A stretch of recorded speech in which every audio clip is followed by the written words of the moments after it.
Bonjour à tous les amis, j'espère que vous allez bien et que tout se passe pour le mieux pour vous. Je vous mets cette petite séquence pour commencer, on va ensuite commenter cette polémique. Vous voyez tout de suite, hein, Wissam Manafa s'est chauffé. Là, il y a un problème là avec Wissam Manafa. Il va falloir qu'il se calme parce que ça peut mal tourner alors qu'il vient de marquer le but de la victoire de son équipe pour l'instant. Ce que j'aimerais savoir, c'est surtout ce qui s'est passé derrière. Hein, pour que Wissam Manafa soit en colère, au point où j'espère qu'il n'y a pas eu insulte raciste. Hein. Alors bien évidemment, je m'avance, mais pour qu'il s'exprime comme ça, c'est pas seulement les sifflets. Hein. C'est pas seulement les sifflets qui l'amènent à vouloir quitter le terrain. Et si la théorie que j'avance, ça avançait être la vérité, pour ma part, je le comprends totalement. Victime de racisme, Moussa Marega se lâche. Lors de la 21e journée du championnat portugais, le FC Porto affrontait Guimarães. Les hommes de Sergio Conceição l'ont emporté 2-1, mais le match a été émaillé par la sortie de Moussa Marega, 71e minute, victime d'insultes racistes en provenance des supporters de Guimarães. L'attaquant malien du FC Porto, excédé par le comportement des fans adverses, a donc décidé de rentrer au vestiaire. Sur son compte Instagram, le principal protagoniste a réagi. Je voudrais dire à ces idiots qui viennent au stade faire des cris racistes, allez. Et je remercie également les arbitres de ne pas m'avoir défendu et de m'avoir donné un carton jaune parce que je défendais ma couleur de peau. J'espère que je ne vous reverrai plus jamais sur un terrain de football. Vous êtes une honte. Donc voilà, vous savez de quoi on parle, je pense que vous le saviez même avant cette vidéo. Qu'est-ce qui se passe? Qu'est-ce qu'on aurait dû faire? De quelle manière ça aurait dû se passer? Alors déjà, la première chose, moi, que je comprends pas quand je vois cette situation, c'est... T'es le coéquipier, tu demandes, mais qu'est-ce qui se passe? Qu'est-ce qui se passe? Tac, tac, tac, tac, tac. Boum, réunissez-vous sur le terrain et montrez une décision collective. C'est quoi ce truc de fou? Encore une fois, après toutes les polémiques, tous les petits slogans à 2,50 balles, arrêtez les slogans, ça sert à rien. Vous pensez que dans la tête du raciste, tu vas lui dire « No to racisme, on est tous gentils dans le monde », ils vont dire « Ah bon, bah alors on va être gentils dans le monde ». Non, non, non, ça marche comment? Là, t'es dans le milieu football, t'es dans le milieu du foot. Dans le milieu du foot, c'est le milieu de l'argent. Ça passe à la télé, il y a des droits, il y a des trucs, il y a des institutions. Tu tapes au porte-monnaie, ça c'est pas moi qui le dis, c'est Samuel Eto'o, et il a tout à fait raison. Si tu veux stopper ce genre de choses-là, le match stop, voilà, on l'arrête. Tant qu'il y a des choses comme ça, soit à l'aide des nouvelles caméras, parce qu'il y a des VAR, il y a des vires, il y a des VOR, il y a tout ce qu'il faut, mais dès qu'il faut cibler dans le public quelque chose que tu peux cibler, hein, sur le coup, tu peux cibler beaucoup de choses, tu les bouges, tu les sors, tu les tèges, et surtout, tu stoppes. Vous savez, dès que les matchs commenceront à être stoppés pour des choses comme ça va nous saouler au début. Hein. Ça va nous saouler, ça, mais ce sera pour une cause nécessaire. Et vous savez, moi je vais aller au-dessus de ça. Cette cause-là, ils s'en tapent. Hein. Ils s'en tapent. Tellement il n'y a même pas de consigne, en fait, au-delà de tout ça. Il n'y a même pas un rassemblement sur la compréhension de comment agir quand il se passe des choses pareilles. Quand il y avait eu des trucs homophobes dernièrement, ils avaient préparé certaines démarches à faire. Mais au niveau du racisme, en fait, ils s'en tapent. Ils s'en tapent, c'est pas quelque chose qui les touche, c'est pas quelque chose où ils se battent pour. Il y a une pub par-ci par-là qui va ramener de l'argent, il y a des slogans, mais c'est pas le véritable combat. Donc le véritable combat, c'est l'équipe en premier lieu, ça passe par les joueurs en premier lieu. On stoppe, les joueurs, mais ils doivent être solidaires, ils doivent être solidaires. Tu vois le mec de ton équipe, parce qu'il est noir, donc le public commence à faire des cris de singe, ou je sais pas quels cris ils font, des cris racistes, des chants racistes, ou j'en sais rien. Et toi t'es là, mais non, reste sur le terrain, mais non, reste sur... Mais comment ça je reste sur le terrain?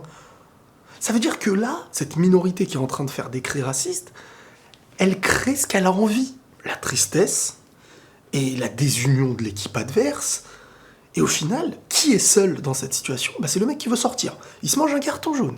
Ses joueurs sont en train de lui dire non, mais non, mais non, mais un minimum de solidarité ensemble. Vous êtes solidaires, vous stoppez le match. On le joue pas. Et les arbitres, je sais pas, ils passent 1 milliard de formations. C'est pas directement eux que je veux, que j'en veux, c'est dans l'institution. Quand il y a des choses comme ça, l'arbitre doit lui aussi stopper le match.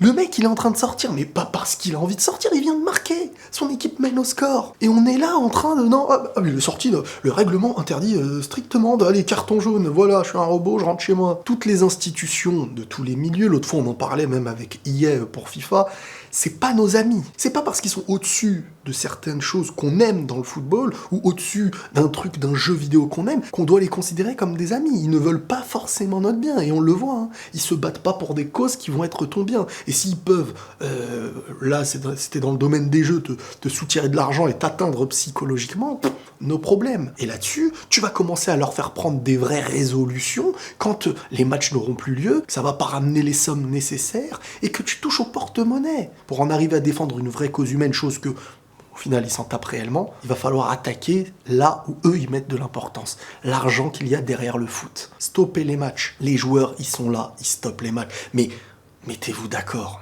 Attends, c'est pas normal que dans ce milieu professionnel, il n'y ait toujours pas eu qu'il n'y ait pas eu encore de situations où les joueurs, les coachs ou peu importe, sont ensemble et savent comment réagir face à ce genre de choses. Donc, je sais pas, l'autre il se dit, mais non, mais attends, on le sort pas. C'est pas normal. Mettez-vous à la place maintenant de la personne, de Moussa Marega. Donc, insulté pour sa couleur de peau et tout. Qu'est-ce qu'il doit faire, le gars? Là, on parle pas d'insulte dans le terrain, t'as marqué, on t'insulte, je sais pas quoi. Là, on s'attaque, il y a un mouvement derrière qui commence à partir du moment où c'est affiché et que ça fait du bruit dans un terrain, là, ça y est, stop. On laisse pas ça passer. Et tes joueurs et tes coéquipiers qui disent non, mais reste, c'est pas grave. Ça veut dire quoi? Ça veut dire laisse-les faire du bruit. Tu es mis de côté. Tu es isolé de tout. Pour ta couleur de peau, donc on peut se permettre de cracher sur ton humanité, sur ce que tu es, sans moquer, te traiter comme une sourasse. De l'autre côté, les autres te disent mais non, joue, tu t'en fiches. Ouais, mais attends, c'est profond. On parle pas de il m'a dit t'es méchant, t'es nul. On parle de quelque chose qui, si on se tait, grandira. Et à chaque fois que les personnes comme ça ont la haine, c'est sur ça qu'ils s'attaquent, parce qu'ils savent que ça touche. C'est quelque chose d'humain. Tu touches à l'intégrité, à l'humanité d'une personne. Il y a des gens qui ne comprendront peut-être pas ces choses-là, et c'est parfois ceux qui ne comprennent pas qui en deviennent les plus dangereux, parce que pour eux, c'est la même chose que dire à quelqu'un « tu es méchant, tu es nul ». Les mots, bien sûr, qu'ils ne doivent pas atteindre, parce que c'est pas vrai. Bien sûr que c'est pas vrai. Mais quand tu vois que des choses comme ça ne sont pas combattues, que devant toi, en fait t'as pas de tristesse par rapport uniquement à la personne qui t'insulte ou qui te rabaisse. T'es pas bien parce que tu es le seul à combattre cette chose sur le terrain. Le gars, il sort, il se mange un jaune. Les gens sont là en mode « Ouais, non, mais c'est vrai, c'est pas bien, mais allez, reste sur le terrain. » Il n'y a pas d'union, il n'y a pas de solidarité et tu la sens. Et rien que ça, sortir tout seul comme ça, en larmes, en plus je crois qu'il avait des larmes à la fin, ça montre que qui est gagnant au final, qui a réussi son truc, c'est la haine, c'est le racisme, et c'est tout. Et qui n'est pas combattu depuis tant d'années réellement, c'est cette partie-là. Donc elle gagne. Elle a gagné. Elle a fait sortir du terrain et elle a mis la haine à la personne qui a marqué. Le haineux rentre chez lui avec de la joie. Il a mis la haine au joueur, il l'a fait sortir de son état normal, il l'a fait sortir du terrain, le match a continué, il est la victime. Et il le reste. Il se mange le jaune et c'est n'importe quoi. Solidarité directe. Boum, ok, il y a eu ça, tac, vas-y, venons, on s'unit, boum, on sort du terrain, allez, débrouillez-vous maintenant. L'institution, peut-être que demain, peut-être qu'après-demain, et s'il y a 2 matchs, 3 matchs, 4 matchs, ça fera ça. Parce que si on s'attaque au club, parce que pour moi, il y a un danger dans le fait de s'attaquer au club. Demain, l'équipe adverse peut faire des cris racistes, je viens avec les maillots du club, ou je sais pas quoi, je fais des cris racistes, et le club, on lui retire des points. Ouais, mais donc il y a à chaque fois des zigotos qui vont venir, Non, moi je pense qu'il faut s'attaquer à la personne et stopper le match. Parce que là, c'est plus que du sport, c'est plus que des insultes par rapport au sport. C'est que là, le mec, il est dans les tribunes et il te dit « Écoute, petite vermine, espèce de sale noire, espèce de truc... » Et oh là là, les gars, tu lui laisses la totale liberté. Quand tu laisses à un homme cette liberté, c'est un grand signal. C'est un très très grand signal. Et ne parlez plus de sport après. Ne parlez plus de terrain de football, ne parlez plus d'emmener vos familles voir des matchs, ne parlez plus.